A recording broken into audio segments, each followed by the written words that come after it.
Нелојалната конкуренција и невработеноста беа проблемите за кои денеска дискутираа кандидатите за пратеници на ВМРО ДПМН од 6-та изборна единица со угостителите од тетовските локали, како и со такси превозниците. Голем дел од угостителите ги применуваат законските одредби, потенцираше кандидатот за пратеник од ВМРО ДПМН Светлана Карапетрова. Денеска сме на терен со неколку стопанственици, посебно со угостителите имавме средба предпладне. Еве сега се од транспортните работници. Целта на овие средби со нив е да ги слушнеме нивните проблеми кои се соочуваат на терен со нелојална конкуренција, со примена на законите кои ги донесовме во собранието. Сакаме да ги користат овие закони кои се за вработување на млади лица до 29 години и постари од 55 години и сметам дека се добро прифатени, бидејќи веќе некои од овие компании почнале да ги пременуваат.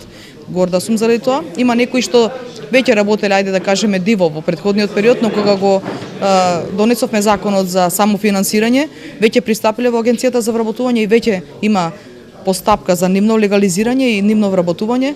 Ова е начин да се намали невработеноста во Тетово. Јас сум горда затоа што бив дел од донесењето на законите во собранието и веќе се во добра примена на терен. Има проблеми уште за решавање, се надевам дека ќе бидеме нонстоп во контакт и дека ќе ги решаваме во од.